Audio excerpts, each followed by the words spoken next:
نحمدہ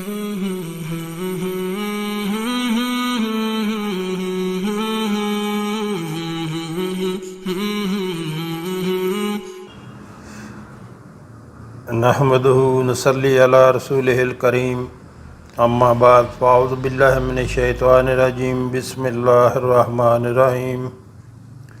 محترم ناظرین، السلام علیکم ورحمۃ اللہ وبرکاتہ۔ ہمارے آقا صلی اللہ علیہ وآلہ وسلم کا فرمان ہے کہ سلام کو عام کرو اور لوگوں کو کھانا کھلاؤ، یہ بہترین عمل ہے۔ یعنی سلام سب کو کرو، چاہے کوئی جاننے والا ہو یا نہ جاننے والا ہو، سب کو سلام کرو اور لوگوں کو کھانا کھلاؤ، کہ یہ بہترین عمل ہے۔ اور ارشاد باری تعالیٰ ہے سورہ دہر میں، اللہ تعالیٰ کا فرمان ہے سورہ دہر میں، وَيُطْعِمُونَ الطَّعَامَ عَلَىٰ حُبِّهِ مِسْكِينًا وَيَتِيمًا وَأَسِيرًا انما نطعمکم لوجہ اللہ لا نرید منکم جزاء ولا شکورا، جس کا ترجمہ ہے، اور باوجود یہ کہ خود ان کو طعام کی خواہش ہو اور حاجت مندوں، فقیروں، یتیموں اور قیدیوں کو کھانا کھلاتے ہیں، اور کہتے ہیں خالص خدا کے لیے کھلاتے ہیں، نہ تم سے عوض کے خواستگار ہیں، اور نہ الحمدللہ نحمدہ نصلی علی رسولہ الکریم، اما بعد فاعوذ باللہ من الشیطان الرجیم، بسم اللہ الرحمن الرحیم۔ محترم ناظرین، السلام علیکم ورحمۃ اللہ وبرکاتہ۔ یوم عاشوراء کا روزہ حضرت عبداللہ بن عباس رضی اللہ تعالیٰ عنہ فرماتے ہیں، رسول اللہ صلی اللہ علیہ وآلہ وسلم نے عاشوراء یعنی 10 محرم کا روزہ رکھا اور لوگوں کو بھی رکھنے کا حکم دیا۔ لوگوں نے عرض کیا، یا رسول اللہ صلی اللہ علیہ وسلم، 10 محرم تو یہود و نصارہ کے نزدیک بڑی عظمت کا دن ہے۔ آپ صلی اللہ علیہ وآلہ وسلم نے ارشاد فرمایا، اچھا، آئندہ سال ہم انشاءاللہ 10 محرم کے ساتھ 9 محرم کا بھی روزہ رکھیں گے، لیکن آئندہ سال آنے سے پہلے ہی رسول اللہ صلی اللہ علیہ وسلم دنیا سے رخصت ہو گئے۔ تو محترم ناظرین، یہ آپ یاد رکھیں، جب یوم عاشوراء کا روزہ رکھیں یعنی 10 محرم کا روزہ رکھیں تو 9 اور 10 کو ملا کر روزہ رکھیں، تاکہ کسی دوسری قوم کے ساتھ مشابہت پیدا نہ ہو۔ تو جب بھی آپ 10 محرم کا روزہ رکھنا چاہیں تو 9 محرم کا بھی رکھیں اور 10 محرم کا بھی رکھیں۔ معلوم ہوا کہ 10 محرم کے ساتھ 9 محرم کا روزہ ضروری ہے، یا پھر 11 کا، تاکہ 10 اور 10 کا بھی روزہ رکھا جائے اور ساتھ میں یہود کی مخالفت بھی ہو جائے۔ سیدنا عبداللہ بن عباس رضی اللہ تعالیٰ عنہ سے روایت ہے کہ پیارے رسول صلی اللہ علیہ وآلہ وسلم مدینہ منورہ تشریف لائے تو آپ صلی اللہ علیہ وآلہ وسلم نے یہود کو محرم کا روزہ رکھتے ہوئے دیکھا، پس آپ صلی اللہ علیہ وسلم نے ان سے اس کا سبب معلوم کیا، تو انہوں نے کہا یہ ایک اچھا دن ہے، اس میں اللہ تعالیٰ نے موسیٰ علیہ السلام اور بنی اسرائیل کو ان کے دشمن سے نجات دی تھی، اس لیے موسیٰ علیہ السلام نے یہ روزہ رکھا۔ آپ صلی اللہ علیہ وسلم نے ارشاد فرمایا کہ پھر موسیٰ علیہ السلام کے ہم تم سے زیادہ قریبی ہیں، چنانچہ آپ صلی اللہ علیہ وآلہ وسلم نے اس دن روزہ رکھا اور صحابہ کرام کو بھی اس کا حکم دیا۔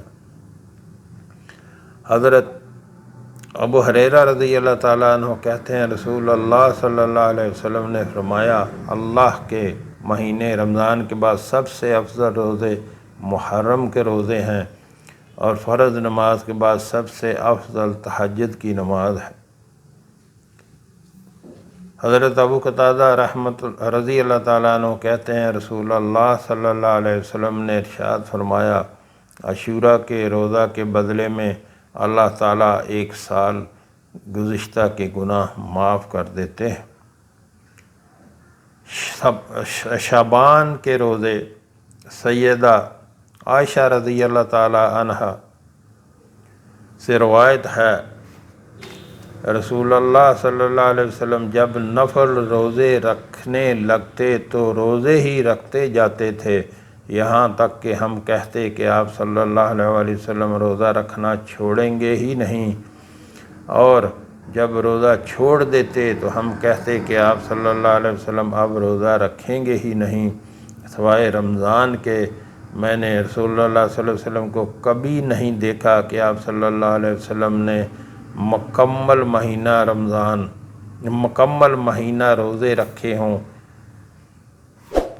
یعنی نفل روزوں کی بات ہو رہی ہے، رمضان کے روزوں کی بات نہیں ہو رہی محترم ناظرین۔ یعنی کہ وہ مسلسل روزے رکھنا، رمضان کے روزے کے علاوہ مسلسل روزے رکھنا وہ جو ہے وہ منع فرمایا کہ ہمیشہ بندہ روزہ رکھتا رہے۔ اگر وہ آپ نے روزے رکھنے ہیں، نفلی روزے جو ہیں مہینے کے 3 روزے رکھیں، پیر اور جمعرات کا روزہ رکھیں، ایسے رکھیں، مسلسل روزے نہیں رکھنے چاہیے۔ آپ نے شعبان سے بڑھ کر کسی مہینے میں روزے رکھے ہوں، یعنی شعبان میں روزے زیادہ رکھنا چاہیے۔ حضرت انس رضی اللہ تعالیٰ عنہ کو بیان ہے رسول اللہ صلی اللہ علیہ وسلم سے دریافت کیا گیا کہ رمضان کے بعد کس مہینے کا روزہ سب سے افضل ہے؟ آپ صلی اللہ علیہ وسلم نے ارشاد فرمایا رمضان المبارک کی تعظیم کی نیت سے شعبان کا روزہ رکھنا، یعنی کہ استقبال سمجھ لیں رمضان کا شعبان میں روزہ رکھنا۔ ہفتے کے ساتھ اتوار کا روزہ، صرف ہفتہ کا روزہ جائز نہیں، ہاں اتوار کا ملا کر رکھ سکتے ہیں۔ چنانچہ سیدہ ام المومنین ام سلمہ رضی اللہ تعالیٰ عنہا سے روایت ہے رسول اللہ صلی اللہ علیہ وسلم ہفتے اور اتوار کو اکثر اوقات روزہ رکھتے تھے اور ارشاد فرمایا کرتے تھے کہ یہ دونوں مشرکوں کی عید کے دن ہیں اور میں ان کی مخالفت کرنا چاہتا ہوں، اس لیے یہ ہفتہ اور اتوار کا روزہ رکھتے۔ محترم ناظرین، یہاں آپ سے گزارش کرنا چاہوں گا، ہمارے ہاں ایک دسترخوان چلایا جاتا ہے جو کہ فری آف کاسٹ بلا معاوضہ،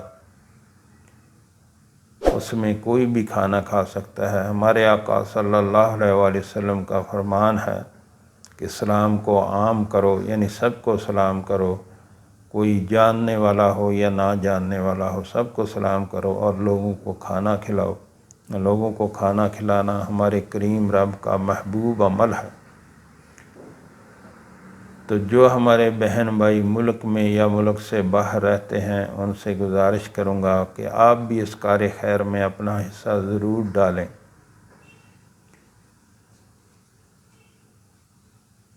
اپنے مہینے کی ترتیب بنا لیں، اپنے سیلری میں سے یا کاروبار میں سے کوئی 5% یا 10% نکال کے اللہ کے راستے پہ خرچ کریں۔ یقین کریں جو آپ نے اللہ کے راستے پہ خرچ کیا وہ باقی رہ گیا، وہ آخرت کا ذخیرہ بن گیا۔ جو آپ نے اللہ کے راستے پہ خرچ کیا وہ اللہ اس کو کئی سو گنا بڑھا کر بھی واپس دنیا میں بھی کر دیتا ہے اور وہ آخرت کا ذخیرہ بن جاتا ہے۔ اور جو آپ نے دنیا کے اوپر خرچ کر دیا وہ ضائع ہو گیا۔ محترم ناظرین، یہ آپ کے تعاون اور اللہ کے کرم سے ہمیشہ چلتا رہنا چاہیے۔ ویڈیو کے شروع میں میرا نمبر چل رہا ہے اور ویڈیو کے نیچے میرا واٹس ایپ نمبر چل رہا ہے، اس پہ رابطہ کر کے آپ طریقہ کار پوچھ سکتے ہیں۔ اللہ ہم سب کو نیک عمل کی توفیق عطا فرمائے۔ سیدہ سما بنت بصر رضی اللہ تعالیٰ عنہ سے روایت ہے پیارے آقا صلی اللہ علیہ وآلہ وسلم نے ارشاد فرمایا، ہفتہ کے دن روزہ نہ رکھو سوائے اس روزہ کے جو تم پر فرض کیا گیا ہے۔ اگر تم میں سے کوئی صرف انگور کا چھلکا یا درخت کا تنکا ہی پاتا ہے تو اسے چبا لینا چاہیے۔ جمعۃ المبارک کا روزہ، صرف جمعہ کا اکیلا روزہ رکھنا جائز نہیں ہے۔ جمعہ کا دن کا روزہ اکیلے رکھنا جائز نہیں ہے، صرف جمعہ کا اکیلے روزہ رکھنا جائز نہیں۔ اگر جمعہ کا نفلی روزہ رکھنا ہو تو ایک روزہ پہلے یا پچھلا یعنی جمعرات جمعہ ملا کے رکھ لیں، یا ہفتہ اور جمعہ ملا کر رکھ سکتے ہیں۔ چنانچہ سیدنا ابو ہریرہ رضی اللہ تعالیٰ عنہ سے روایت ہے، ہمارے آقا صلی اللہ علیہ وسلم نے ارشاد فرمایا، تم میں سے کوئی بھی بروز جمعہ روزہ نہ رکھے سوائے اس کے کہ اس سے ایک دن پہلے یا ایک دن بعد میں روزہ رکھے۔ یعنی جمعہ اور ہفتہ کا رکھ لے یا جمعرات اور جمعہ کا رکھ لے، ایسے اکیلے جمعہ کا روزہ رکھنا منع ہے۔ سیدنا ابو ہریرہ رضی اللہ تعالیٰ عنہ سے روایت ہے کہ پیارے رسول صلی اللہ علیہ وسلم نے ارشاد فرمایا کہ دوسری راتوں میں سے جمعہ کو قیام کرنے کے لیے مخصوص نہ کرو، اور نہ ہی جمعہ کے دن کو دوسرے دنوں میں سے روزہ کے لیے مخصوص کرو، مگر جمعہ کے دن اگر ایسے دنوں میں آ جائے جن میں تم میں سے کوئی روزہ رکھتا ہو تو پھر کوئی حرج نہیں۔ یعنی کہ جیسے رمضان میں روزے ہیں تو جمعہ کا روزہ رکھنا ہے، لیکن عام جو ہے نفلی روزے ہوتے ہیں وہ اس کو جمعہ کا دن کا روزہ نہیں رکھنا چاہیے، اور اگر ملا کے رکھیں جمعہ اور جمعرات کا تو پھر کوئی حرج نہیں، اور اگر جمعہ اور ہفتہ کا ملا کے رکھیں تو کوئی حرج نہیں۔ جو ہم نے پڑھا، جو ہم نے سنا، اللہ ہمیں اس پر عمل کی توفیق عطا فرمائے۔ آخر دعوانا الحمدللہ۔